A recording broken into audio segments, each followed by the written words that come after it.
Te entregamos, Señor, esta mañana, este momento de reflexión, para que tú nos guíes. Necesitamos que el Espíritu Santo nos acompañe.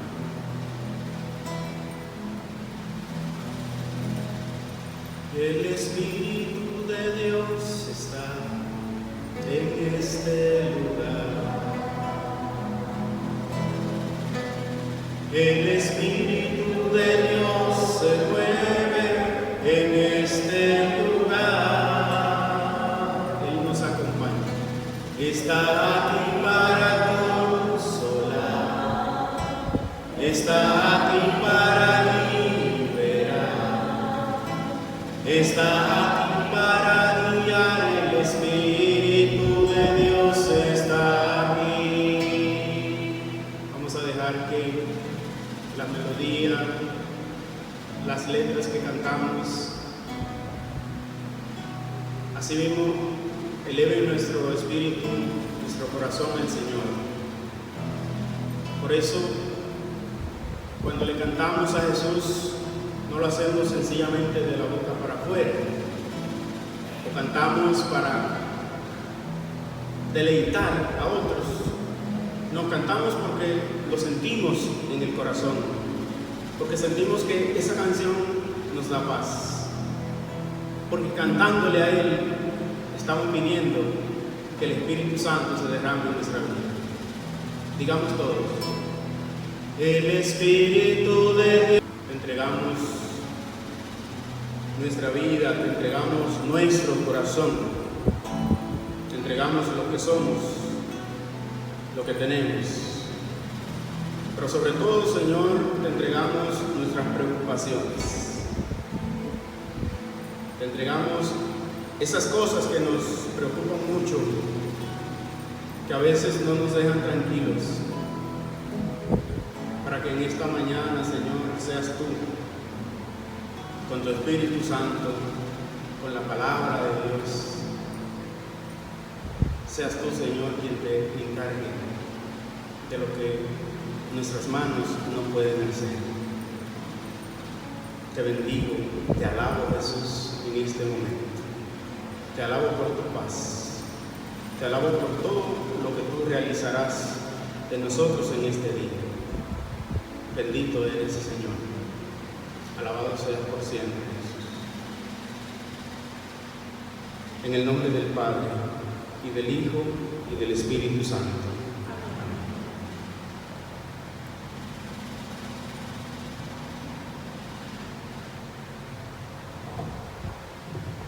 Vamos a tener un primer momento en el que vamos a tratar en este día de hacer un inventario de nuestra vida, y en ese inventario vamos a intentar, les quiero desafiar, les quiero motivar para que abramos nuestro corazón, para que en este inventario nosotros podamos sacar, podamos limpiar y entonces podamos también restaurar en nuestro ser.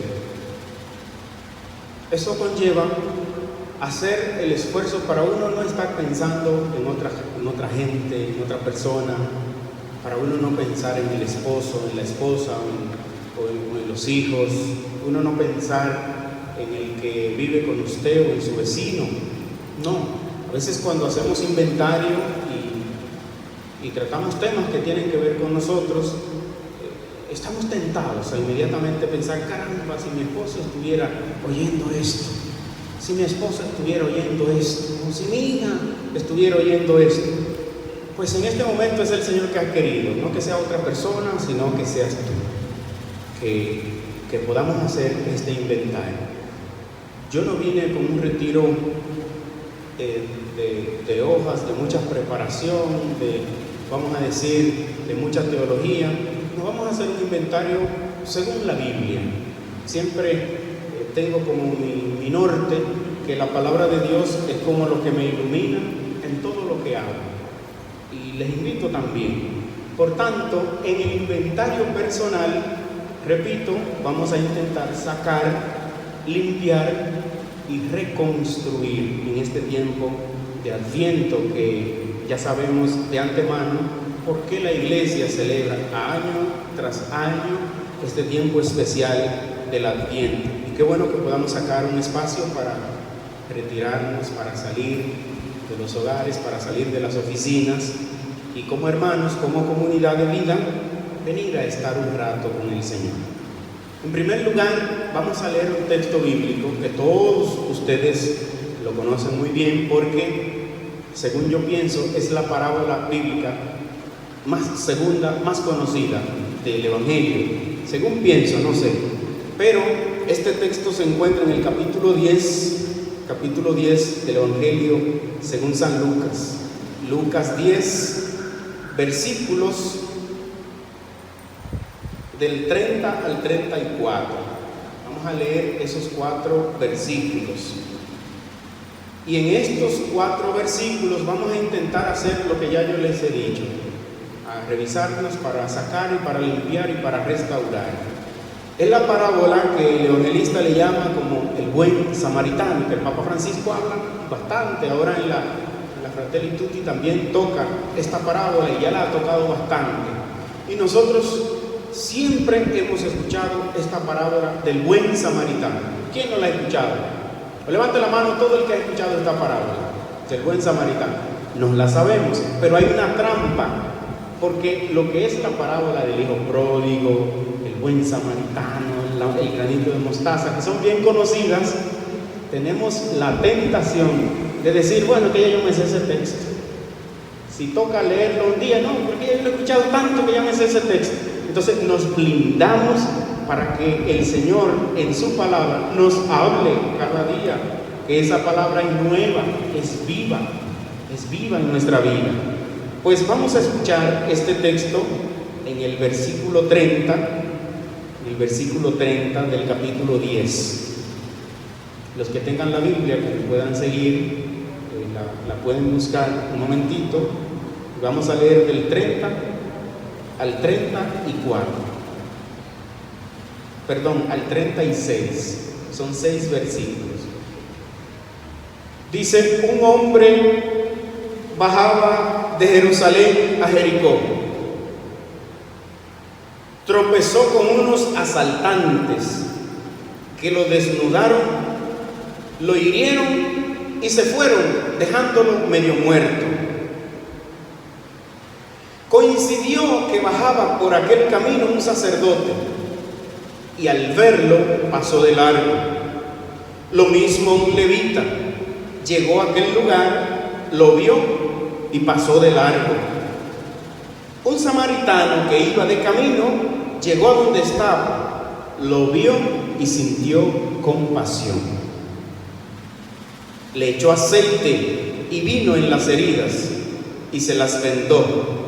Después, montándolo en su cabalgadura, lo condujo a una posada y lo cuidó. Al día siguiente sacó 2 monedas, se las dio al dueño de la posada y le encargó: cuida de él, y lo que gastes de más te lo pagaré a la vuelta. Palabra del Señor. Un ejercicio importante de lección divina es uno tratar de reconstruir la escena en la memoria. Vamos en un momentito, lo que tienen su Biblia en la mano, vamos a intentar reconstruir la escena en nuestra cabeza, a pensar los detalles del texto.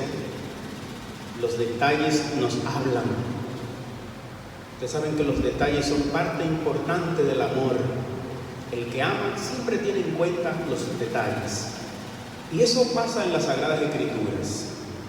Hay detalles que los dejamos pasar de largo, pero cuando nosotros tratamos de reconstruir la historia en nuestra memoria, entonces nos damos cuenta de algunos detalles que antes no lo veíamos.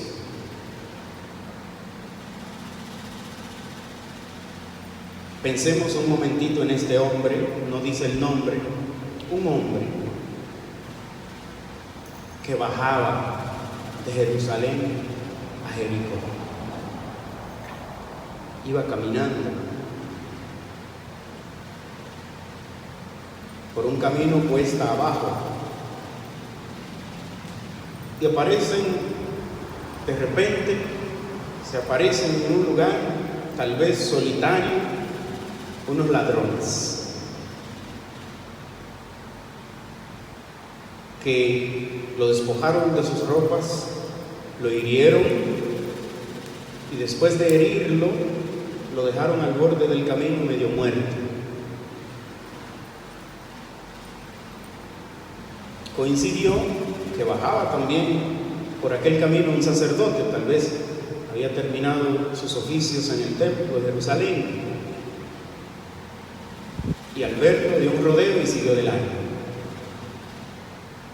También bajaba un levita, probablemente del templo, también venía a su casa ya cansado, tal vez, no sabemos. Al verlo dio un rodeo y siguió de largo. Pero también bajaba un samaritano, que al verlo y ver la sangre en su cuerpo, herido, sin ropa, maltratado, tal vez llorando, sintió compasión. Se bajó de su caballo, porque después dice que montándolo en su propia cabalgadura. Entonces, si nos imaginamos los detalles, se bajó del caballo, sacó sus aceites, los asuntos curativos, lo vendó y después lo cargó y lo montó en su caballo y se lo llevó a una posada y lo cuidó hasta el otro día.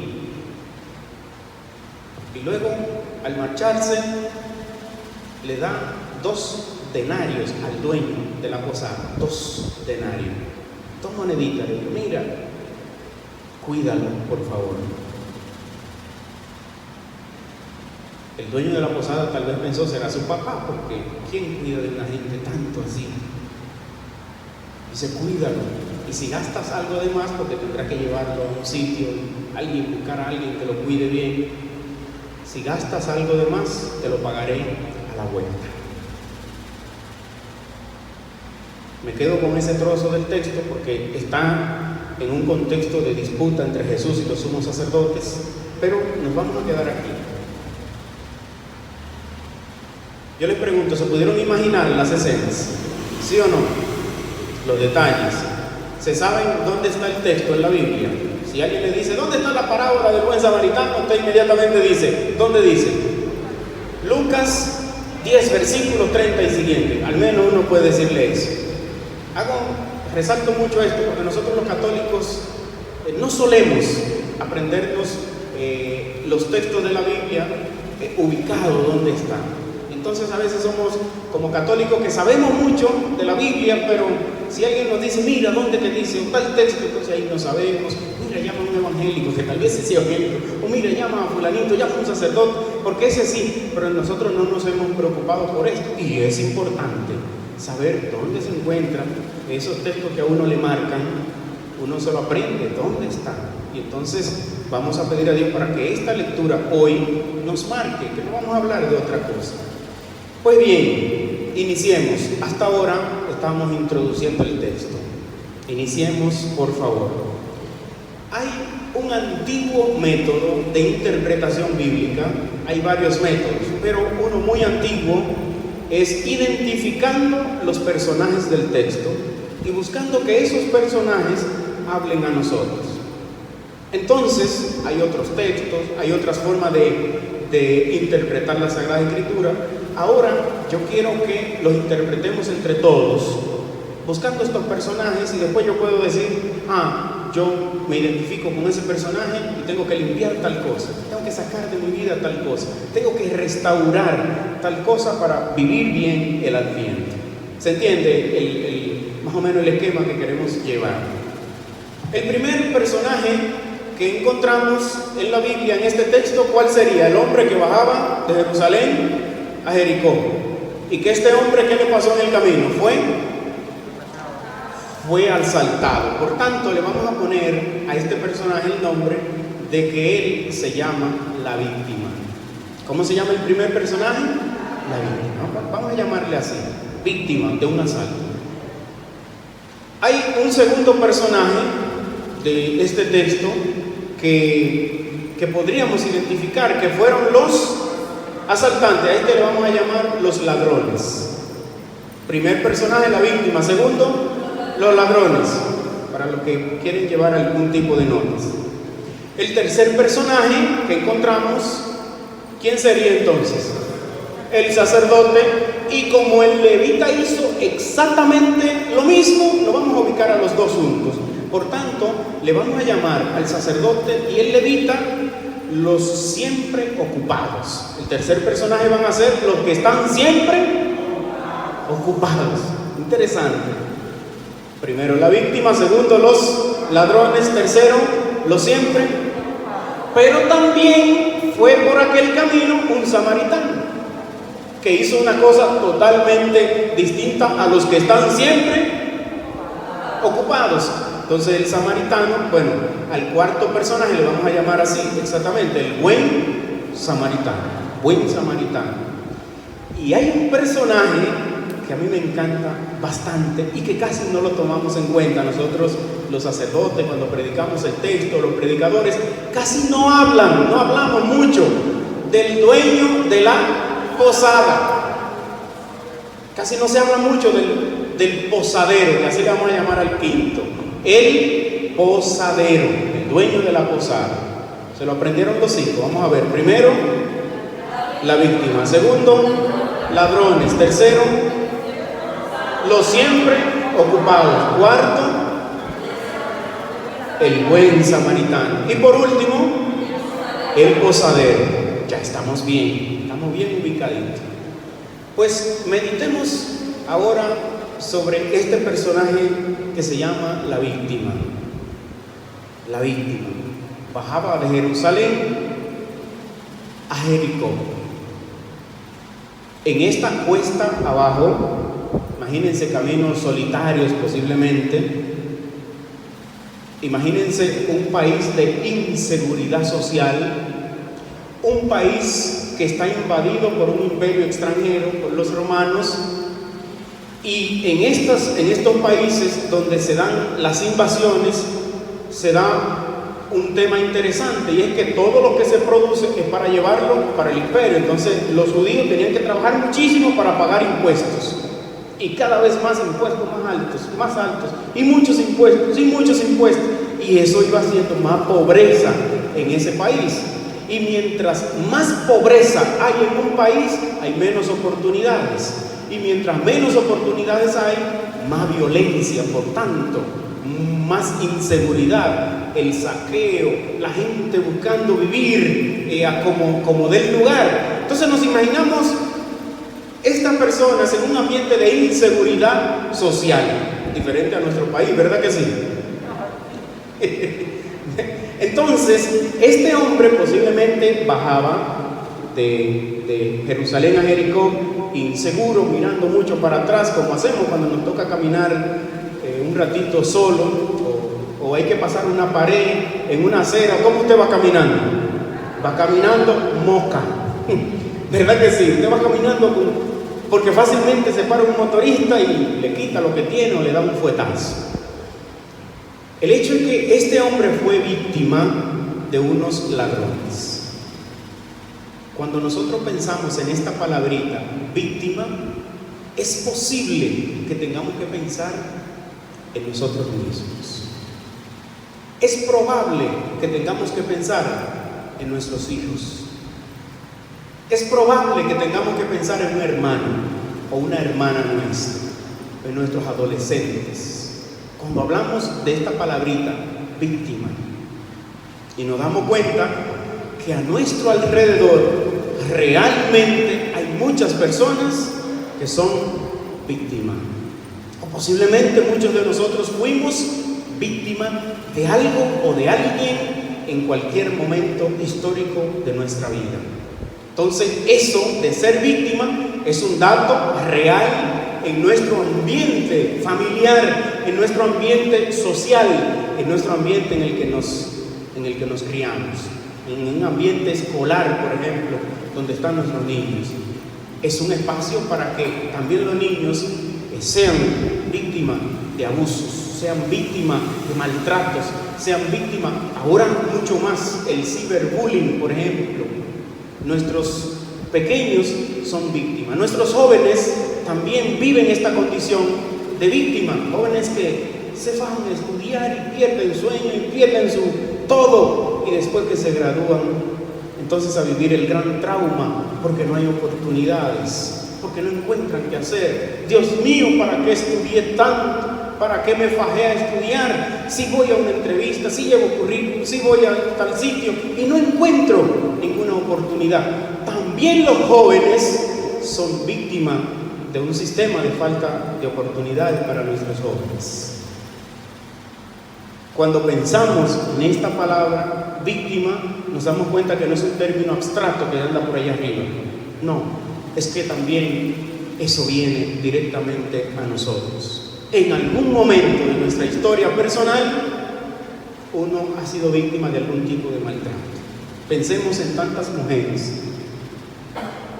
En nuestro país, una cantidad alarmante de mujeres asesinadas, por ejemplo. Una cantidad alarmante que uno no se da cuenta de mujeres maltratadas. De mujeres maltratadas. Una cantidad alarmante de personas que sufren maltratos verbales, niñas que sufren maltratos verbales, maltratos psicológicos, que son víctimas y que viven asustadas dentro de su propio hogar, nerviosa. Adolescentes que dicen, no, es que yo no me quedo un día sola con mi papá en la casa, es que yo no me quedo, porque para ella su papá no es su papá, es un monstruo. Porque ha presenciado, ha visto a ese hombre golpeando a su mujer. Ella lo ha visto, o el niño la ha visto diciéndole palabras feas, lo ha visto fuera de control. El papá entonces que debe darle la seguridad personal a esa niña, a ese niño, el papá que debe darle la autonomía, la identidad propia de una persona, cuando ella lo ve fuera de control, entonces esto le crea inseguridad. Inseguridad, y es fácil que digan, es que él no es mi papá, es un monstruo. El Papa Benedicto dijo, el ateísmo en el mundo, la falta de Dios en el mundo se debe mucho a la falta de papá. Porque al niño, cuando ve que su papá es un monstruo, cuando ve que su papá no le atiende como debería, cuando su referencia solamente con este término, papá, lo que le crea es inseguridad, intranquilidad, querer escapar. Y después en la catequesis viene la catequista y le dice, mira, Dios es tu papá. ¿Qué ustedes creen que pasa? Hay como, aquí hay algo que no cuadra, porque la referencia que ella tiene de papá, y me hablan que Dios es mi papá, bueno, aquí hay problemas. Por eso el Papa decía, la ausencia de Dios. Y ese niño tal vez va a la catequesis obligado, porque su mamá lo manda, y va a la catequesis, pero eso es hasta que cumple 13. Como decía Mateo Andrés, un profesor nuestro en el seminario, cuando los jóvenes cumplen 13 años, se vuelven iconoclasta. Una palabra rarísima, ¿verdad? Iconoclasta. Y hubo una guerra en la historia de la Edad Media que se llamó la guerra de la iconoclasia, que fue la quema de las imágenes, icono, imagen y clasia, ¿verdad? Donde se quemaron las imágenes. Y dice Mateo Andrés, cuando el niño cumple 13, quiere quemar las imágenes y él empezar a construir entonces su propio criterio, y entonces quiere tomar algunas decisiones, quiere entonces empezar a vivir diferente, porque ya tiene 13 y ya tiene otros amiguitos, ya su cuerpo ha empezado a vivir una revolución. Y cuando llega este momento, si no tiene una imagen bien formada de su papá, pues nos encontramos que muchos reciben la primera comunión como si es obligado, muchos hasta se confirman, pero después seguir en la iglesia, seguir buscando de Dios, no, buscan otros referentes.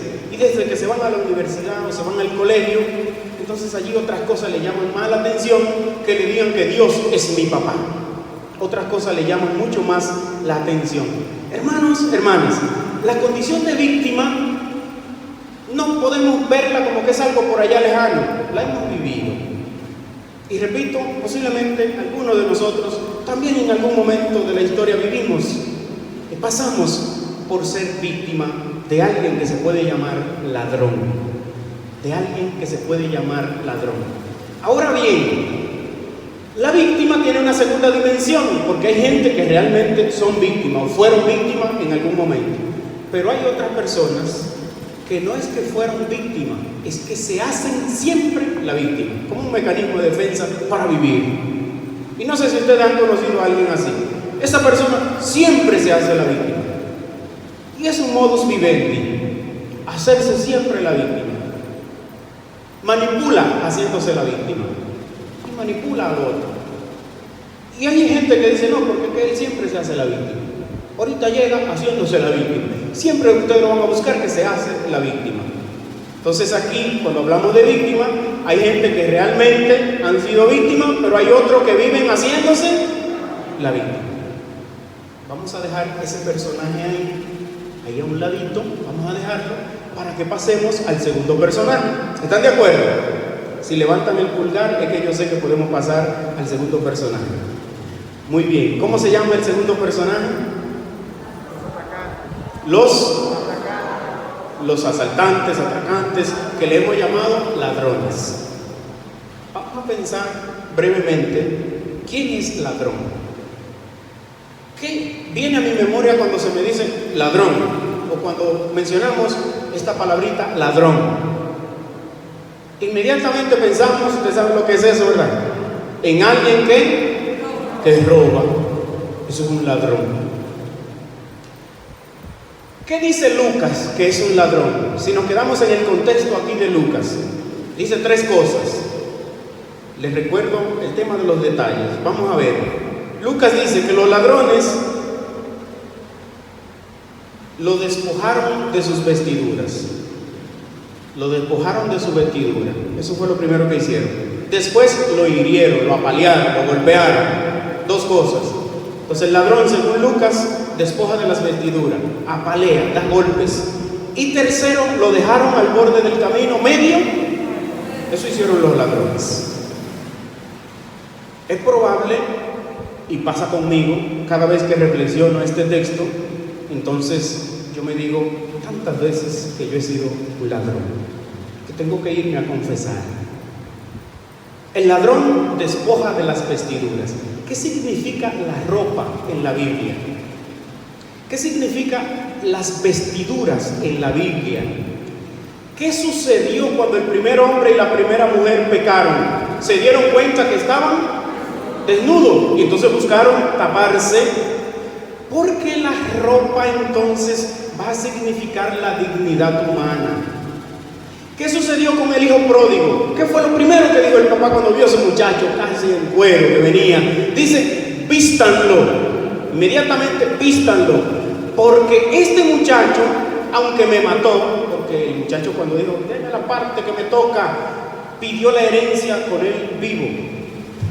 Ustedes saben, y eso pasa mucho hoy día, gente que anda pidiendo herencia y los viejos vivos todavía.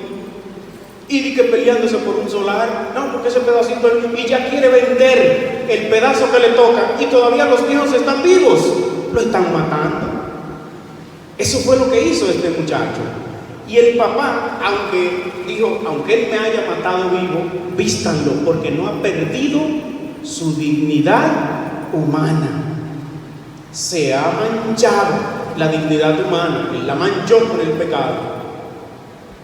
Él la empañó y ya él mismo no se considera ni siquiera hijo. Trátame como a uno cualquiera, no como tu hijo, porque ya yo no soy digno. Perdió, él mismo se sentía indigno, pero el papá le restablece la dignidad humana. Pues estos ladrones le quitaron a esta persona su dignidad, lo desnudaron.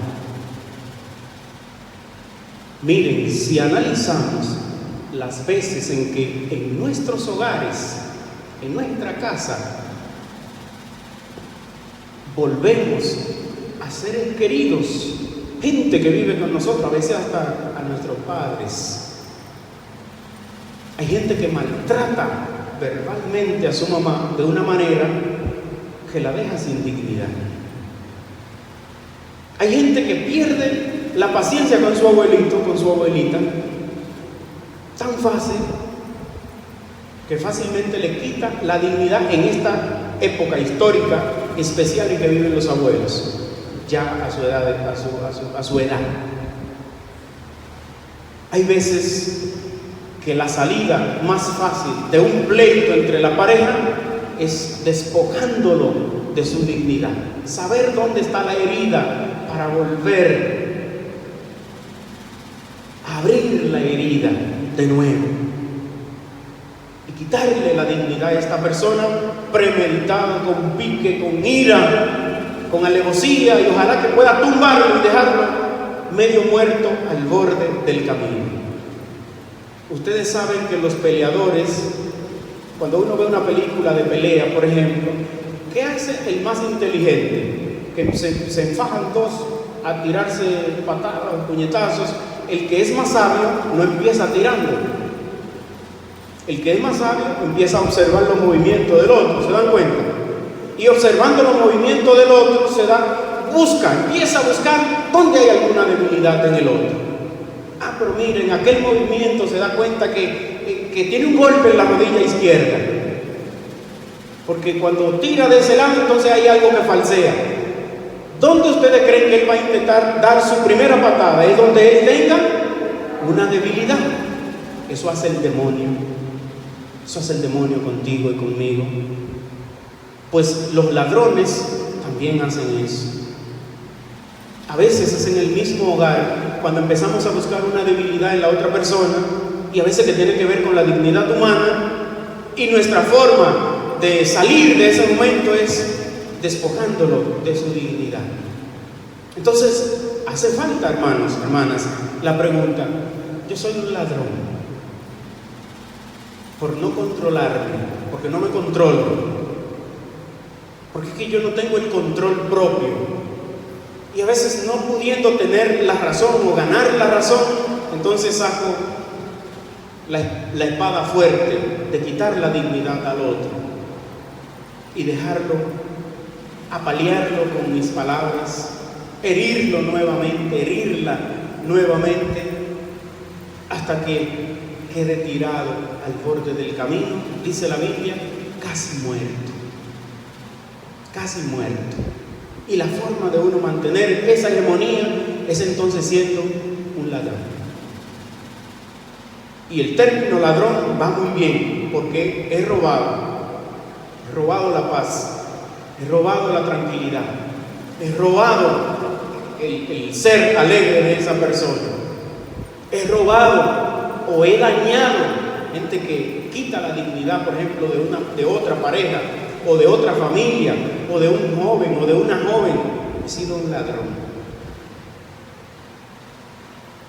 Y este es un espacio privilegiado, porque a veces nosotros nos presentamos ante los demás, pero presentamos solamente lo que nos conviene. Y cuando yo me presento ante una persona, es como cuando le presento mi casa, le presento solamente lo que se ve bien de la casa. Pero este momento es privilegiado porque Jesús quiere, por medio de estos 5 personajes, que nosotros podamos sacar y limpiar. Y así lo hacemos, es presentándonos ante Él, aquí en el altar, tal como somos, tal como somos. Y que si en mi análisis yo digo, he sido ladrón, Señor, no había confesado nunca ese pecado, pero sí, he robado, he maltratado, me he dejado llevar del ímpetu de la ira y he hecho mal a otros.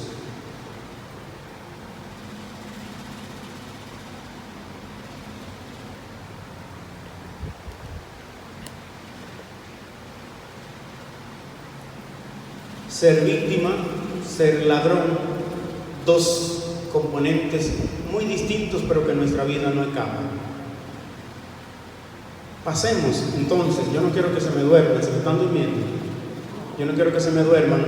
Pasemos al tercer personaje. Si hacen así, es que podemos pasar al tercer personaje. Si hacen así.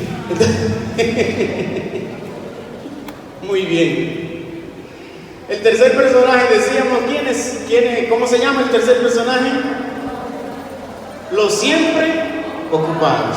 Ay, aquí sí hay tela por donde cortar. Vamos a ver si no, ¿verdad?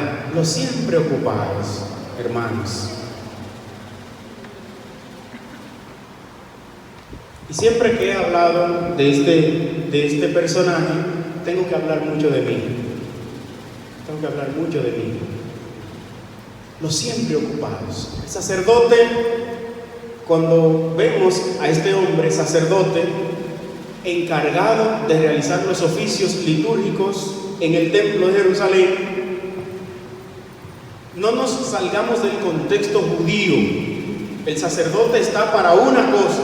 ¿Para qué está el sacerdote judío? Para oficiar los sacrificios en el templo de Jerusalén. Su trabajo es el templo de Jerusalén. No ha sido preparado el sacerdocio judío para vivir la compasión. No ha sido preparado para esto. No, él fue preparado para una cosa. Y eso es el trabajo, el servicio en el templo de Jerusalén. Tiene que mantenerse pulcro, limpio, impuro. Por tanto, si ve a alguien agolpeado por ahí y además tiene sangre, y la sangre es impureza, entonces él tiene que evitar a toda costa juntarse con este personaje. Recuerden, no ha sido preparado para vivir la compasión. Entonces él hace el rodeo lo más lejos posible y siguió de largo. El levita, con la misma mentalidad judía, hizo igual, exactamente lo mismo. Si leemos el Levítico, las reglas para uno mantenerse puro, entonces nos damos cuenta el tema de evitar la sangre o estar cerca de la sangre de alguien. Ellos, tanto el sacerdote como el levita, estaban muy ocupados en realizar bien el trabajo en el templo de Jerusalén. No era un trabajo de pecado. Ellos no cometían pecado con realizar el servicio litúrgico excelente, bien, que no haya falta nada, que todo esté a punto, que esa liturgia esté hermosa. Eso no es pecado. Pero esa era su única ocupación. Esa era su única ocupación. Estaba tan preocupado en salvar lo que tenían como oficio, que no fueron capaces de cultivar en sus vidas el ser humano. Y eso pasaba con muchísimos judíos. El pleito constante de Jesús con los fariseos era precisamente eso. Si hay que dejar morir a alguien, a uno, aunque si es sábado hay que dejarlo que se muera. El sábado, 3 cosas: el sábado, la ley y el templo. Eso era lo que había que hacer. Entonces amaban tanto la ley del Señor que se olvidaban del Señor de la ley. Esto pasaba con los judíos. Pues miren, nosotros no estamos tan lejos tampoco, porque a veces parece que nos prepararon para unas ocupaciones que si nos descuidamos terminamos olvidándonos de dedicar tiempo a nuestra gente.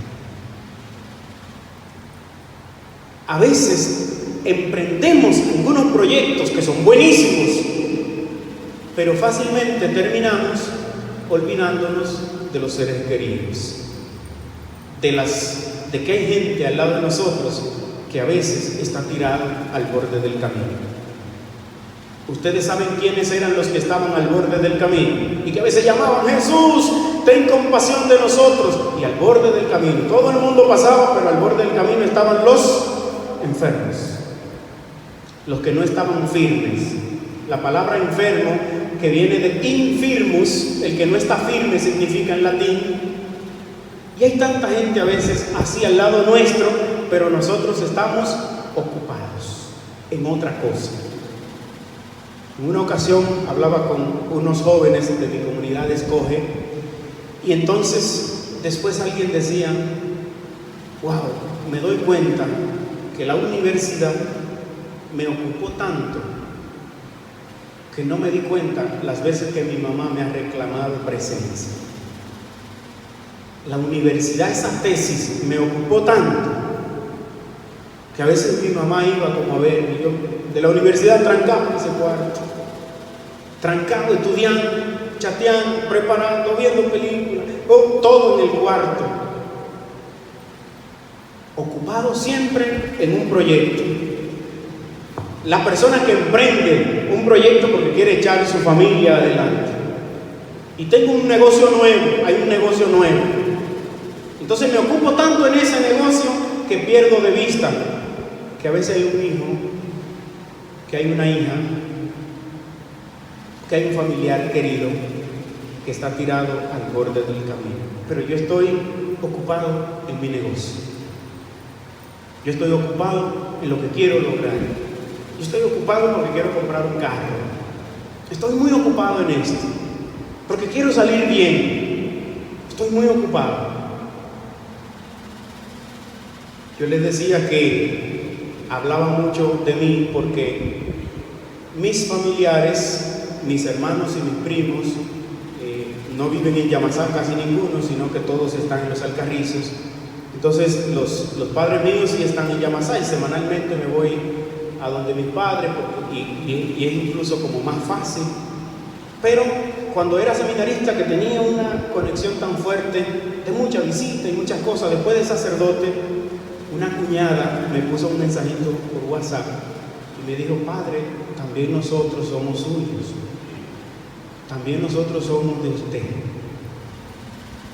Me dijo ella: también nosotros somos de usted. Y por eso siempre que inicia el año, que yo hago mi proyecto de vida personal, un renglón que pongo siempre es la familia, y en torno a ese renglón pongo las metas que quiero cumplir en ese año. Las metas.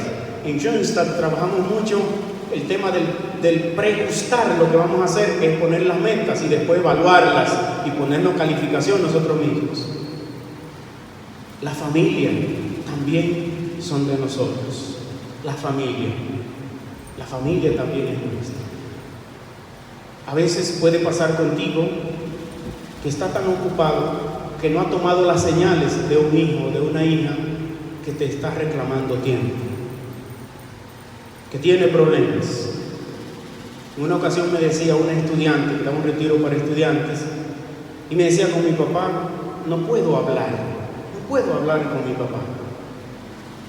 No puedo sentarme, ni tengo conversaciones con mi padre. No tiene tiempo para nosotros. No hay tiempo para eso, para hablar y para dedicar el tiempo que se merecen los hijos. Porque estamos ocupados. Es probable que siempre hemos visto a este personaje, pero miren, ese sacerdote que era un malvado, aunque vio a un enfermo ahí, hizo el rodeo y siguió de largo. El levita hizo lo mismo, eran unos malvados. No vivimos en Jerusalén ni en Jericó, pero esa realidad está muy cerca de nuestra vida, está muy cerca de nuestros hogares. Siempre cuento una anécdota, una historia que me pasó cuando yo trabajaba en la obra de las vocaciones. Me propuse en una semana visitar todos los campos de Sabana Grande, de Boyá, de Majagual y de Gonzalo. Y pusimos esa semana para visitarlos todos. Y esto era una cosa de locos por la forma en cómo estaban esos caminos, lo lejos de las comunidades. Y recuerdo que el viernes tuvimos que poner 6 misas. Esto es un pecado, porque uno no puede celebrar más de 3 misas al día, ¿verdad? Entonces, gracias a Dios que el obispo no está aquí, que el padre... 6 misas tuvimos que poner en campos distintos. Y óiganme, en cada comunidad nos esperaban un grupo de socios y celadores para confesarse. Después de la confesión, la misa. Después cosas que quieren preguntarle a uno, porque uno va una vez al año, y preguntarle y cosas. Y a veces uno ya con media hora casi atrasado para otro campo lejísimo. Esto fue un día y dijimos: bueno, porque ya tenemos que visitar todos los campos, entonces ya hoy es el último día, por tanto vamos a hacer todo lo posible por visitarlos todos. Entonces a veces como que la caridad pastoral hizo que uno viole esa regla que dice el derecho canónico de 3 misas al día. No son 2 padres, son 3, son 2. Ah, bueno, muy bien. Entonces, ¿qué sucede en este día? Terminamos la misa, yo estaba con una religiosa y la última misa ya terminó casi a oscuras, en un campo que se llama La Pista, Sabana Grande de Boyacá. Ya era de noche. Tomamos la autopista esa, la Juan Pablo II, y el único deseo que yo tenía era llegar rápido, bañarme y descansar. Y bajamos rapidísimo. Cuando venimos en la intersección entre, ¿verdad?, que antes del peaje, que uno se entra para Guerra y esa zona de San Isidro, allí hay una fila de carros, grupo de gente, hay ambulancia y bueno, inmediatamente yo lo veo, hice ademán de bajar la velocidad, tomar la orilla, pero seguir de largo. Cuando pasamos, que no se veía bien el que estaba ahí atropellado, la hermana me hace una pregunta que siempre digo ha sido mi mejor consejo sacerdotal, y que ella no lo sabe porque creo que no se lo he dicho nunca, pero ha sido mi mejor consejo como sacerdote. Ella me dijo: ¿y va a seguir de largo, padre?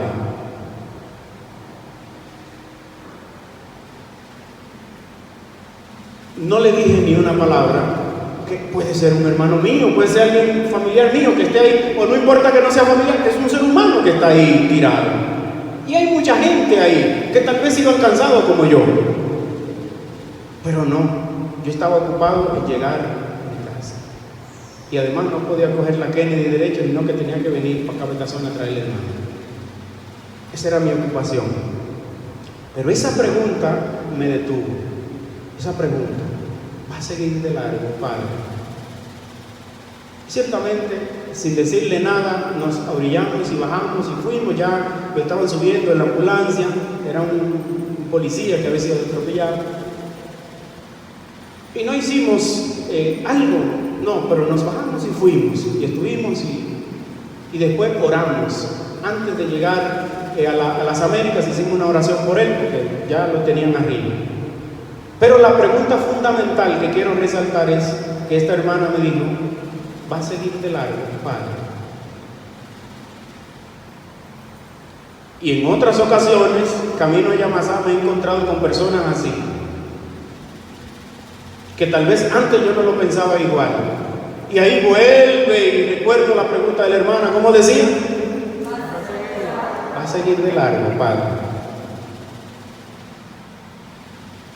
El mejor consejo que yo he tenido como sacerdote fue esa pregunta de esa hermana: ¿va a seguir de largo, padre? Porque habló de mi misión como sacerdote, de mi misión como sacerdote. No permitir que se desvirtúe para lo que yo me ordené, para lo que yo me ordené, que es precisamente para atender las necesidades espirituales de la gente. En la parroquia, en la misma parroquia, a veces que uno quiere como descansar un rato, y padre, que hay que ir a tal sitio, que hay un enfermo, y uno dice: pero Dios mío, y ahora que yo quería descansar, y vuelvo y me acuerdo de la pregunta de la hermana. ¿Cómo decía la pregunta? Va a seguir de largo, padre. No hay de otra.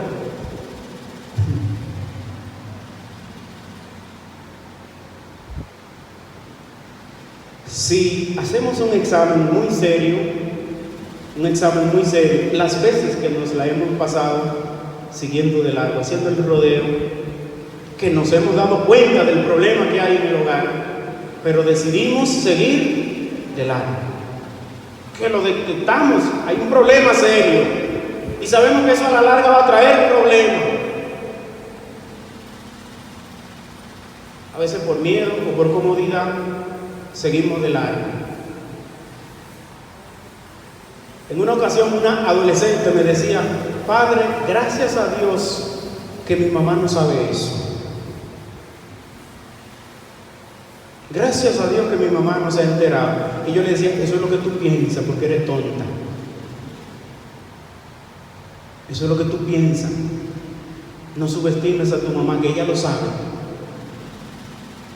Ella te conoce a ti más que tú misma. Tu mamá lo sabe. No lo ha hablado contigo, es otra cosa.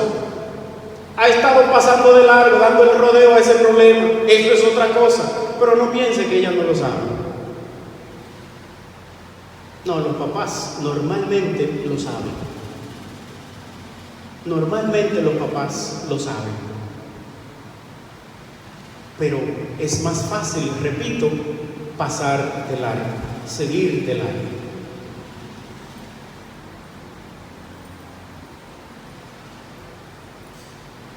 Jesús no pudo seguir de largo.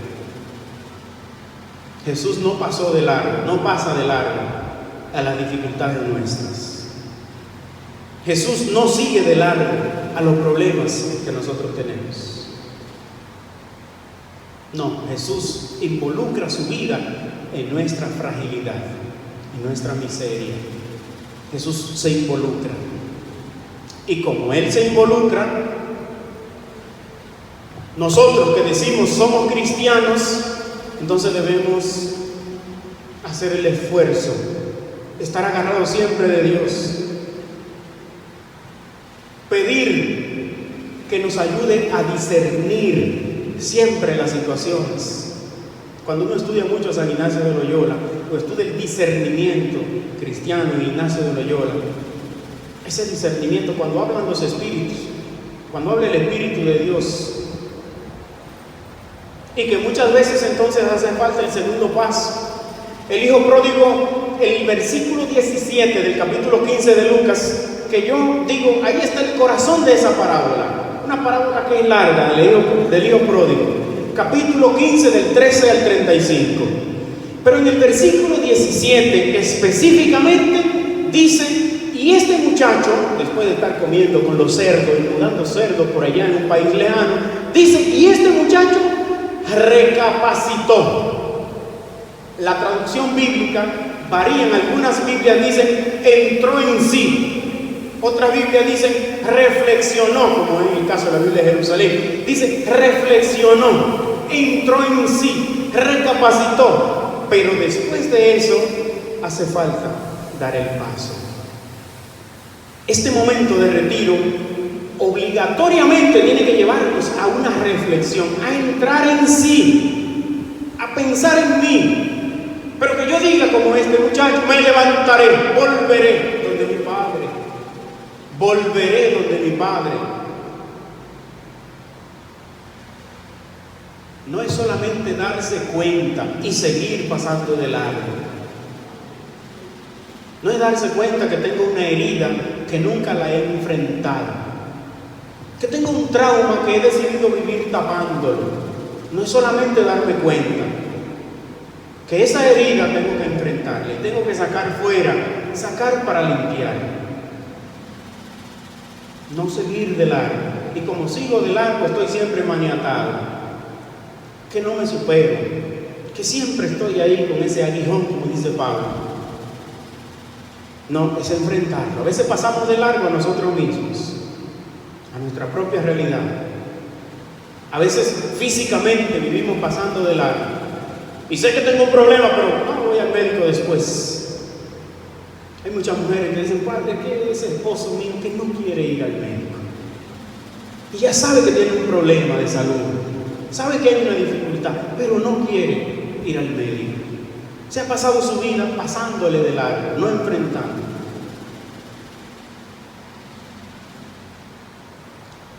Lo cierto es que este personaje, número 3, también es un personaje en el cual yo personalmente puedo verme, nos podemos ver, puede ser un espejo de nosotros, porque es más fácil dar el rodeo, es más fácil seguir de largo y no meterse en problemas, es más fácil no escarbar, sobre todo cuando se trata de situaciones personales.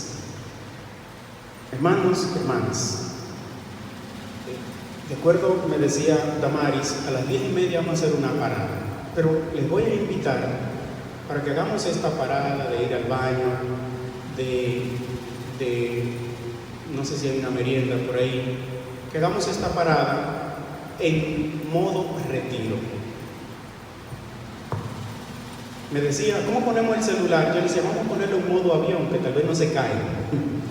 Vamos a hacer esta parada en modo retiro, por favor. Entonces, estas tres palabritas, vamos a quedarnos con ellas en nuestra memoria. Víctima, ayúdenme. La número 2, ¿cómo se llamaba? Ladrón. Y la número 3, siempre ocupado. Siempre ocupado. Bueno, nos faltan 2 personajes para que nosotros sigamos con nuestro proceso de sacar, de limpiar, para reordenar y entonces prepararnos bien en el Adviento. Los personajes que hemos hablado son, primero, recapitulando, la víctima, segundo, ladrones, tercero, los siempre ocupados, y ahora va el cuarto. ¿Cómo se llama? El buen samaritano, buen samaritano. Y aquí ya la cosa se va poniendo más seria todavía. ¿Por qué? Porque la parábola, hay un personaje que hace el tipo Jesús. ¿Y ese cuál es? Él. ¿Quién fue que sintió compasión? Entonces ahora vamos a pensar en el Señor. Ahorita estábamos como en un preámbulo. Estábamos como preparando la actuación de Jesús. Pero lo mismo que yo le decía, los detalles hablan solos. ¿Qué hizo el samaritano? Que Lucas dice buen samaritano en el subtítulo que ponen en la Biblia. El samaritano dice un samaritano que iba por el camino llegó a donde estaba, lo vio y sintió compasión. Sintió compasión. Le echó aceite y vino en las heridas y se las vendó. Después, montándolo en su propia cabalgadura, lo condujo a una posada y lo cuidó. Al día siguiente sacó 2 monedas y se la pasó al dueño de la posada y le dijo: ya ustedes saben, cuida de él y si gastas algo más, te lo pagaré a la vuelta. El buen samaritano hizo todo eso. Es el tipo Jesús de la parábola que hemos escuchado. Hasta ahora estábamos sin salirnos del contexto judío. Uno que bajaba, probablemente judío, un pobre, los ladrones de ahí mismo, descontentos con el sistema político y económico de esa nación, se dieron a atracar, a maltratar, a robar, a ser ladrones. El sacerdote judío, el levita judío. Ahora pasa uno que no es judío. Este pertenece al extranjero. Interesante este tema en la Biblia. Ahora viene uno que es de una ciudad que se llama Samaria o Samaria, como dicen de las 2 formas. ¿Y cuáles son las características de estas personas, de los samaritanos en este país judío? Ustedes saben que esta ciudad nace alrededor del siglo VI en el reino del norte. Después de Salomón, que el reino se divide en 2, y entonces Roboam y Jeroboam se dividen como el reino de Salomón. El reino del norte en el 522 fue demolido por los asirios, este imperio de los caldeos. Fue demolido el reino del norte y estas personas fueron dispersadas. Entonces dispersaron, se lo llevaron a diferentes sitios y nace una ciudad que se caracteriza por ser una mezcla de cultura. Por tanto, los samaritanos no tenían una identidad muy clara. Los pueblos que han nacido con mezcla cultural siempre tienen problemas de identidad. Y el que tiene problemas de identidad, lo primero es que sufre de baja autoestima. Y siempre piensa que lo de por allá es más bueno. Siempre piensa que lo de por allá es mejor. ¿Por qué? Porque no nos identificamos con lo nuestro. Eso pasa con los pueblos que su cultura ha nacido mezclada. Y ustedes pueden decir, pero usted ¿cómo que está hablando de nosotros?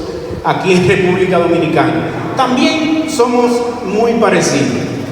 Y entonces los samaritanos, ellos mismos, se tienen al menos ellos mismos. Los judíos mucho más, porque cuando una gente no se da su verdadero valor, no piense que el otro se lo va a dar. No, si yo me tengo por menos, así mismo me tratan los demás.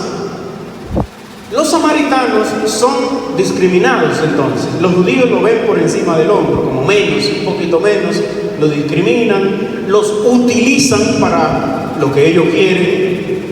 Imagínense, los samaritanos se encargan de los trabajos más pesados y viven buscándosela en las calles, y entonces estos judíos no se quieren mezclar con los samaritanos, porque para ellos son personas, pero no tienen el mismo valor que los judíos.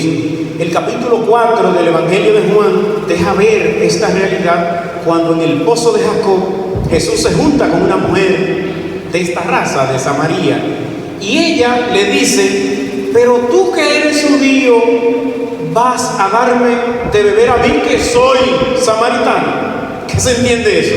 Ella misma concibe que los judíos se juntan entre ellos, se ayudan entre ellos, pero ayudar a un samaritano, no. Entonces eso quiere decir que los samaritanos en sí están mezclados, viven ahí, pero son muy maltratados dentro de esta población. Son maltratados, son discriminados, lo discriminan, lo tienen al menos. Por tanto, nos podemos imaginar ahora, hermanos y hermanas, la psicología de este hombre, de este samaritano. Él había sufrido en carne propia, había pasado, ya él sabía lo que significa ser maltratado.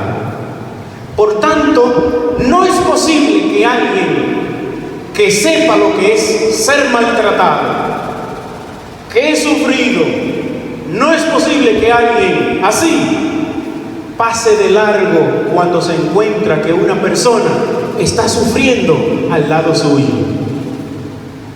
No es posible. O sea, el sacerdote y el levita pasaron de largo porque era su concepción. El samaritano tenía otra forma de vida, porque él sabía lo que era estar al borde del camino desbaratado. Él sabía lo que era llegar a una cultura, a un pueblo que no era el suyo, a entrarse, a buscar, pasar vergüenza, pasar de todo. Él sabía lo que era eso. Por tanto, al ver a alguien ahí al borde del camino, dice el texto, sintió compasión, tuvo misericordia. La palabra misericordia, el que tiene misericordia es el que ve la miseria del corazón ajeno. Eso es misericordia, ver la miseria del otro. Y el que ve la miseria del otro no puede pasar de largo, siente la compasión, se encogen las entrañas. Este samaritano sintió compasión. Hay muchas personas que cuando pasan situaciones dificultosas, de sufrimiento, entonces empiezan a preguntar: Señor, pero ¿y por qué yo tengo que sufrir tanto? ¿Por qué me pasan tantas calamidades? ¿Por qué sufro tanto? Tal vez la pregunta es: Señor, ¿para qué me estás preparando? ¿Para qué estás preparando mi corazón? Para que yo sea más carne y sea menos piedra. Ustedes saben que la nueva ley del amor, esa que escribió Jesús cuando se bajó a escribir en el suelo, capítulo 8 del Evangelio de Juan, estaba escribiendo en el polvo la nueva ley, que es la ley del amor. Se bajó a escribir 2 veces. Y al final se levantó y ¿quién apedrea a la mujer? Nadie. Pues no, yo tampoco, te perdono. Escribió la ley en el polvo. El Génesis nos dice que nosotros venimos del polvo y al polvo volveremos. Por tanto, la tierra, el polvo, es signo de la corporeidad del ser humano. Se bajó 2 veces a escribir la nueva ley, porque 2 tablas le entregaron a Moisés en el Sinaí, en piedra. Ahora Jesús no la está escribiendo en piedra, la está escribiendo en el corazón, en la carne.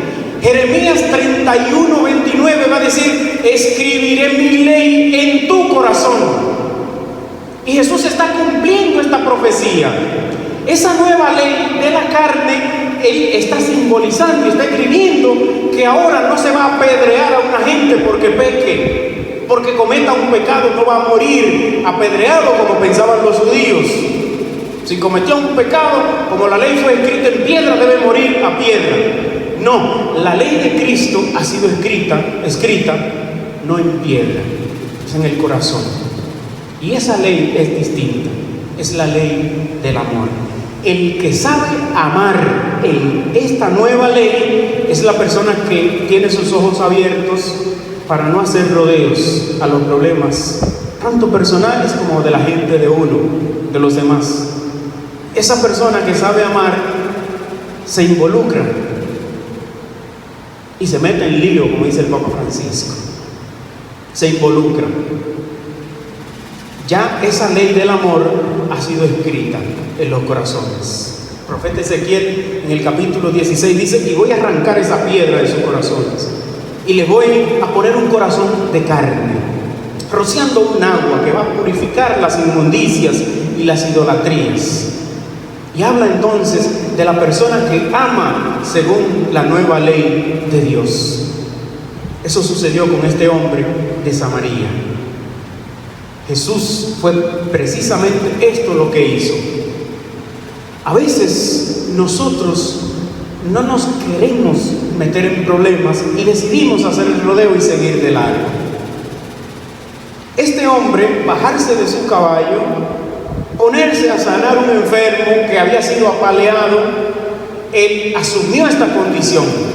Si la sangre es impureza, él se puso impuro con él.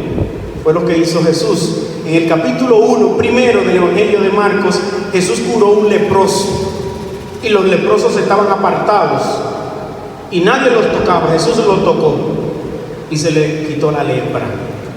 Dice el texto que entonces este leproso andaba ya saltando y brincando y alabando al Señor en medio del pueblo. Pero ojo, Jesús ya no podía andar abiertamente en la ciudad porque lo querían matar. Interpretación bonita. Él asumió la condición del leproso. Este samaritano se bajó de su cabalgadura, sacó de su bolso su aceite, el vino, lo curó, lo vendó, y para montarlo en su cabalgadura primero tuvo él que bajarse. Posiblemente la mentalidad del sacerdote y el levita no estaba pendiente eso de bajar al suelo con el que está tumbado. No, era estar en el templo de Jerusalén, que nos traigan los toros, que nos traigan los sacrificios, hablamos desde allá arriba, pero no ligarse con la gente. Y es una tentación también que tenemos muchos los sacerdotes no judíos, cristianos, pero también tenemos igualmente esa tentación. Y gracias a Dios el Concilio Vaticano II, que entonces buscó que vivamos, ¿verdad? Ya no con ese estilo piramidal de la iglesia, de que Dios está allá arriba, lejos, entonces un poquito más abajito está el Papa, después están los obispos, después están los sacerdotes, y ya entonces está, ¿verdad?, el pueblo. No, el concilio quiso que nosotros estemos juntos, todo el pueblo de Dios. La iglesia es el pueblo de Dios, y en el centro solamente hay una persona que se llama Cristo Jesús. Cristo Jesús. Y los sacerdotes que celebren en las lenguas vernáculas, en las lenguas propias de los pueblos, que estén más unidos con el pueblo, que vean la miseria del pueblo, que vivan y que sufran también con el pueblo. Pues el samaritano representa el corazón de Cristo. El samaritano había vivido el sufrimiento en carne propia. Lo había vivido el sufrimiento en carne propia. Y como había vivido el sufrimiento en carne propia, él fue capaz, repito, de no hacer rodeos y seguir de largo. ¿Cuál es la actitud del cristiano cuando tiene que enfrentar un sufrimiento en la vida? ¿Cuál es la actitud de un cristiano cuando hay cosas que no podemos resolverlas nosotros? Y que a veces nos falta la fe de venir al Santísimo con humildad y decir: Señor, esta situación sobrepasa mis límites, yo la deposito en tus manos. Me deposito yo mismo ante ti, porque yo no puedo, pero tú puedes, pero tú sí puedes. Y he sufrido mucho, y he sufrido mucho, y he pasado muchas cosas, muchas dificultades. Pero en medio de todas esas dificultades, tú me dices, sé más misericordioso con los tuyos. A veces en nuestra propia iglesia nos damos cuenta que hay gente que se pasa todo el día adorando al Señor en el Santísimo, rezando 50,000 rosarios, leyendo todo lo que se puede leer, haciendo todas las peregrinaciones habidas y por haber. Pero al momento de ser misericordioso con el esposo, al momento de practicar la misericordia con la esposa, con la hija o con el hijo, ahí sale a relucir nuestro corazón, no de piedra, sino de carne. Y somos fuertes.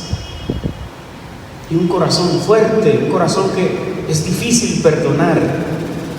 Se necesita esta combinación de crecer en la relación con Dios, pero también que no olvidemos que nos parecemos más a Cristo como el samaritano cuando practicamos la compasión con los que viven con uno, cuando practicamos la misericordia, cuando somos capaces de practicar la misericordia con los que están con nosotros. Resalto mucho esto porque a veces es más fácil ser bueno con los de lejos, con los de por allá. A veces es más fácil practicar la misericordia con el hijo tuyo que necesita más misericordia. A veces es más fácil ser misericordiosa, ser cariñosa con uno de los tres, con el más chiquito, con la más grande, con la del medio, porque es más fácil, tiene un temperamento bueno y me da mucho abrazo y mucho beso. Es más fácil, a veces es mucho más fácil. El buen samaritano, por eso Lucas le dice buen samaritano, porque este hombre vivió el corazón de Cristo. Importante esto que voy a decir. Este retiro no es para que caigamos en un pesimismo, no. La mayoría del tiempo que tenemos vivos nos la hemos pasado recibiendo a buenos samaritanos en nuestra vida o siendo nosotros buenos samaritanos. No es verdad que hemos sido más ladrones que samaritanos, o que hay en el mundo más ladrones que samaritanos. Eso no es verdad. La mayoría de los padres se pasan su vida siendo buenos samaritanos. La mayoría de las madres se pasan su vida desde que empezaron el proceso de gestación de esos hijos que tienen, siendo buenas samaritanas, desprendiéndose de sí mismas, dejando de lado a veces gustos, confort, modas. Hay madres que a veces no piensan en sí mismas cuando llega diciembre, que hay que comprar muchas cosas, porque lo primero es los hijos. Hay madres que han tenido que olvidarse de sí mismas y echar una familia para adelante, ella sola. Y han vivido toda su vida siendo buenas samaritanas. Pero cuando tú piensas en tu historia personal, tú puedes decir, y es bueno identificar con nombre y apellido, momentos, personas, lugares donde tú has experimentado que alguien fue contigo un buen samaritano, donde alguien te encontró, que tus emociones, tus alegrías estaban tumbadas, despojadas de sus vestiduras, apaleadas, tiradas al borde del camino. Y a veces un mensaje de WhatsApp, una llamada, un acompañamiento, un estar ahí en ese momento histórico de tu vida. Alguien te acompañó, no te dejó solo. Tú puedes decir, esa persona es un samaritano conmigo. O que tú lo hiciste con un hermano. O que tú lo hiciste con una hermana. Entonces, cuando uno piensa en uno mismo, uno se da cuenta, no, he pasado largo tiempo de mi vida y de mi historia siendo un buen samaritano. Y no es para vanagloriarse, es para ser realista y para pedirle a Dios que nos ayude a seguir cultivando este corazón de Cristo. En el samaritano, repito, está vislumbrado ahí el corazón misericordioso de Cristo. El corazón misericordioso de Cristo. Pues nos falta un personaje, ¿se acuerdan? Si pasamos al quinto personaje, si me levantan el pulgar, pasamos al quinto. Y ahí ya llegamos, ¿verdad?, al culmen. Después del samaritano, identificamos al posadero. Y yo les decía al principio que casi no solemos hablar mucho del posadero. Y sin embargo, en el samaritano y el posadero está la profundidad teológica del texto. Está la hondura teológica del texto aquí en el posadero. Porque ¿quién es el que entrega la misión? Es el samaritano, ¿verdad que sí? ¿Quién es el que recibe la misión? Es el posadero. Cuando yo digo profundidad teológica, la teología de un texto se encuentra cuando nosotros podemos encontrar ese momento, ese espacio en el que se une la divinidad con la humanidad. Cuando hay unión entre lo humano y lo divino, ahí está la teología, ¿verdad?, bonita del texto. Ahí está la religión del texto. La palabra religión, que es cuando se reúne o se religa lo divino con lo humano, esa acción que hacemos nosotros para unir nuestra humanidad con la divinidad, estamos practicando la religión. Por eso hay que tener mucho cuidado cuando ustedes escuchan gente que dice: yo no predico religión. Y hay católicos que dicen eso, porque esa es una frase que viene más de los protestantes, pero hay muchos católicos que dicen eso. O religión no salva. Y no están hablando mentira, pero ojo, cuidado con eso. Porque la intención que hay con esta frase muchas veces no es buena. Religión no salva. Yo no predico religión, lo primero que es falso. Todo el que habla de Dios habla de la manera en cómo se religa con Dios, y eso es religión. No es verdad que si yo soy adventista lo hago de igual manera que si soy católico, soy judío. No, lo hago en la forma católica, o en la forma judía, o en la forma adventista. Por eso estoy predicando la forma en que yo me uno a Dios. Eso es religión. Eso es religión. Y entonces mucha gente dice: no, lo que hay que buscar de Dios, yo voy donde sea. Porque sigue buscando de Dios. Al final, estas personas terminan muy confundidos, porque te están predicando de Dios, pero de diferentes caminos, de diferentes maneras. Y entonces, cuando la gente se encuentra entre dos, se confunden. Y hay muchos cristianos que creen en Dios, pero a nivel de iglesia están confundidos. Hay mucha gente que le preguntan: mi amor, ¿tú me amas? Dame chance, estoy confundida. Es que está entre dos. Porque el que está entre dos está confundido. Tengan cuidado con eso, de que estoy confundido. Bueno, pues miren, no nos vamos a ir del tema, porque estamos aquí en el posadero. Estamos en el posadero. Jesús es, vamos a decir, el que deja la misión, y el posadero recibe la misión. Entonces, cuando hablamos de que el samaritano representa a Cristo, el posadero representa ¿a quién? ¿A quién representa el posadero? Representa a mí. Representa a ti. Jesús le dejó un hombre enfermo. El samaritano le dejó un hombre enfermo. Le dejó un encargo, y es que cuiden de él. Pero no lo dejó con la mano limpia. Le dio 2 denarios. 2 denarios es el pago de un jornal.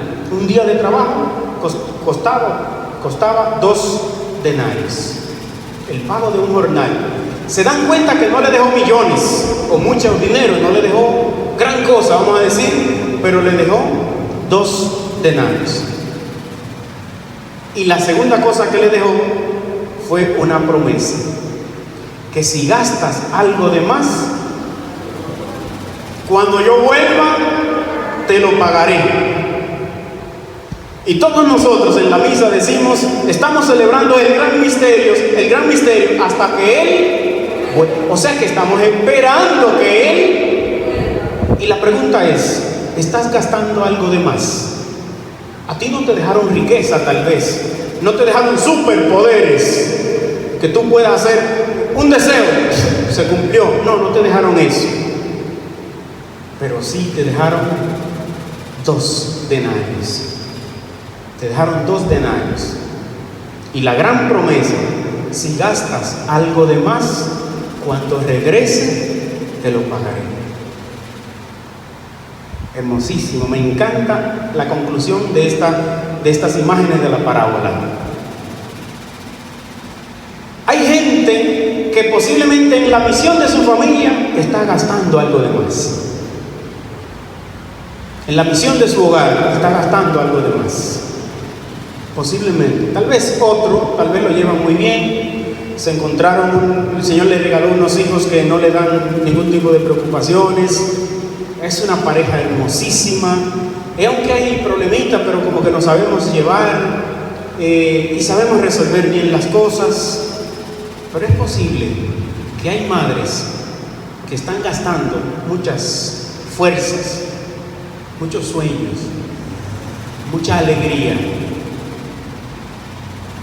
que están gastando muchos denarios de más en su misión, mucho de más.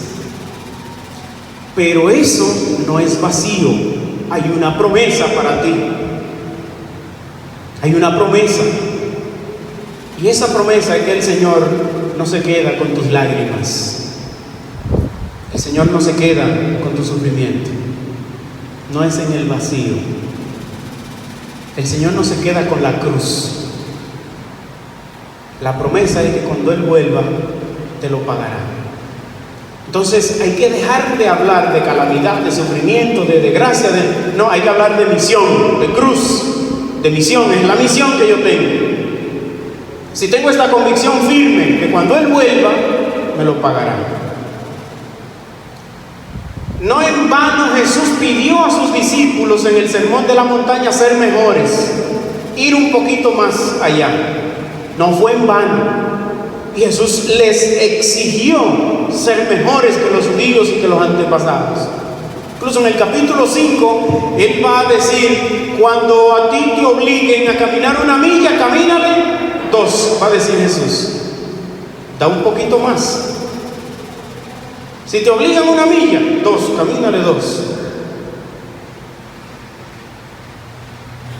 Y de ahí que muchas empresas hablan mucho a sus empleados de la milla extra y que le inyectan la milla extra. Hay que en ocasiones hay que dar la milla extra. Lo que no le dan es el comfort a Jesús, porque esa frase es de Jesús. La milla extra. Pero Jesús es el que nos pide a nosotros: si nos obligan 1 milla, camínale 2. Y eso tiene que ver con su vida, su pasión, como Él se entregó. En nuestra condición de empleados o de servidores, que es mucho mejor decir, allí nosotros nos santificamos, o también nos perdemos también, pero allí nos santificamos. Si vivimos lo que hacemos con pasión, y en ocasiones hay que dar la milla extra sabiendo que fue Jesús que nos pidió eso. Ustedes saben que este pueblo que vivía bajo la ocupación de los romanos, y entonces las leyes romanas decían: un soldado romano, como anda muy pesado y tiene que cargar escudo, tiene que cargar un casco pesado, la lanza, qué sé yo, la coraza, entonces los soldados podían obligar a los judíos a que le ayuden por 1 milla, y era obligado: ayúdenle con 1 milla. 1 milla es como 1.6 kilómetros, ¿verdad? Pero Jesús decía al cristiano: si le obligan 1 milla, tírele 2. Y estos soldados romanos decían: pero este hombre es como raro, y por eso como que le gustaba la chercha con los cristianos. Y muchos centuriones, ¿verdad?, como que se convertían más fáciles al cristianismo. Los cristianos eran capaces de decir: yo ahora cumplí con mi obligación, pero hay algo que depende de mí, dar un poquito más. Yo no estoy trabajando con un reloj, y ahí atento que llegue la hora, y vaya, entonces estoy cansado de aquí, y ya entonces estoy loco que pase el tiempo. No, en ocasiones hay que dar la milla extra. No ni siquiera por la institución, es por mí. Es por mí, estoy hablando de mí. Y yo soy feliz haciendo lo que hago, y por eso soy pleno, por eso sonrío de una manera transparente y vivo mi vida mucho mejor. porque yo estoy haciendo lo que me gusta y me doy. Por eso ese darse es salvarse, es vivir el cielo ya desde aquí en la tierra, haciendo lo que estoy haciendo, porque lo estoy haciendo bien. Jesús me manda a vivir con esta pasión, con esta pasión. El que dé algo de más, cuando el Señor venga, se lo pagará. Repito, a ti no te dieron tantas cosas, te dieron 2 manos, te dieron 2 pies, te dieron una memoria, te dieron algo y te dieron una misión. A este posadero le trajeron un enfermo. Tal vez él estaba muy en paz, muy tranquilo en su posada, y sin buscarlo, sin pedirlo, sin andar por ahí buscando más trabajo, le trajeron ahí su trabajo, una misión. Cuida de él, atiéndelo, no se puede valer por sí mismo. Y si en ese cuidado tiene que dar algo más, te lo pagaré.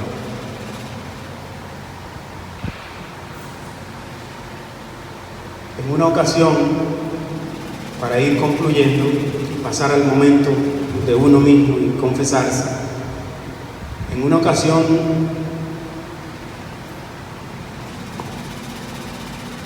cuando yo me ordené sacerdote, que nos mandaron a los jóvenes, la pastoral juvenil, mandaron 5 sacerdotes a Bogotá a hacer un curso, nos quedamos en un seminario de los conventuales franciscanos, y entonces una tarde estábamos yo en mi habitación haciendo tareas y cosas, y ahí van y me tocan la puerta. Padre, por favor, si usted puede atender a una señora que vino buscando un padre, pero como no hay, y discúlpenos. Bueno, no hay problema. La señora llorando mucho. Yo quiero hacerle una pregunta. Yo tengo un hijo que se metió a las drogas, se metió a los vicios y ha vuelto mi familia una zozobra. Y en una reunión con mi familia, con mi papá y mi mamá y mis hermanas, decidimos botarlo de la casa. Y ella viene llorando, ya habían tomado la decisión, pero viene llorando a consultar a los padres conventuales. Entonces yo le pregunté, pero ya hicieron una reunión, debatieron el tema, tomaron la decisión, ya el muchacho tiene la ropa lista para irse, o si tiene ropa, según la condición. Y la pregunta mía es, ¿por qué viene a buscar un sacerdote? ¿Por qué? ¿Por qué viene a hablar con un sacerdote? Y se queda pensando la señora, ¿por qué viene a consultar a un sacerdote? Si ya toda la familia ya tomaron la decisión que el problema aquí es usted, por tanto hay que sacarlo. ¿Por qué viene a hablar con un sacerdote? Les decía ahorita del discernimiento de San Ignacio de Loyola. Decía Ignacio, cuando tu decisión no te da paz antes, durante y después, es una decisión que no está guiada por los buenos espíritus. Si es una decisión en Dios, te da paz. Esta señora y su familia habían tomado la decisión lógica, racional, pensando en la lógica, en la cabeza, pero es probable que el corazón le estaba diciendo otra cosa. El corazón tal vez le pedía, si gasta algo de más con tu hijo,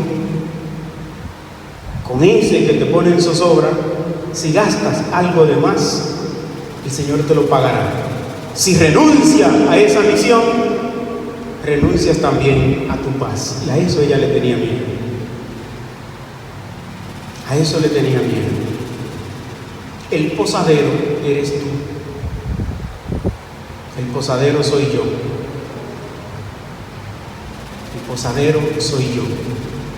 Un sacerdote llamado Alejandro Bravo, un sacerdote ya anciano de Argentina, que nos acompaña en Schoenstatt, él en una ocasión me decía, el padre Keltenich nos enseña a nosotros a vivir un sacerdocio heroico. Heroico. El heroísmo en el sacerdocio. Ese heroísmo es que en muchas ocasiones hay que gastar algo de más. No vivimos un sacerdocio para vivir ni siquiera como uno quiere, porque a veces nos traen enfermos, personas que encontraron al borde del camino por ahí y que no estaban en los programas parroquiales. Pero pasa lo mismo puede pasar también en el hogar. Hay situaciones que se presentan que hay que enfrentarla y que hay que vivirla, sabiendo que tal vez estamos gastando de más. Pero la fe en que ese tiempo de más, esa milla extra, el Señor cuando vuelva nos pagará. Jesús mismo prometió: cuando vuelva te lo pagaré. Quiero que cerremos los ojos un momentito. Decíamos, a las 11:30 vamos a tener este momento de absoluto recogimiento, silencio, y también ya aquí estamos 3 sacerdotes para dialogar y confesar a los que sientan la necesidad de confesarse o hablar, pedir una ayuda, una oración, un consejo. Porque hay gente que no recibe la comunión, pero sí puede ir donde el sacerdote, decirle: Padre, necesito un apoyo en tal tema. Y este es un momento también privilegiado para eso. La parábola del capítulo 10 del buen samaritano nos presenta estos 5 personajes. Usted puede decir: la víctima, los ladrones, los ocupados, samaritano, posadero. Necesito limpiar, sacar, reordenar un inventario de Adviento y así prepararme interiormente para vivir estas fiestas. Si no, las fiestas pueden ser sociales o litúrgicas, pero si no sacamos, si no limpiamos, esas fiestas espirituales no van a llegar a nuestro interior. Jesús, te presento a cada uno de los hijos tuyos, a esta institución, esta bendita institución, el Arzobispado de Santo Domingo. El arzobispado no son las estructuras, son los corazones. Aquí están Jesús, han venido de sus casas porque necesitan de ti. Con tu luz, Señor, el Salmo 119 dice, 118 dice: la palabra de Dios es lámpara que ilumina nuestros pasos. Es lámpara. Señor, ilumina nuestros corazones para que podamos sacar, para que podamos echar fuera nuestras miserias y nuestros desvalimientos.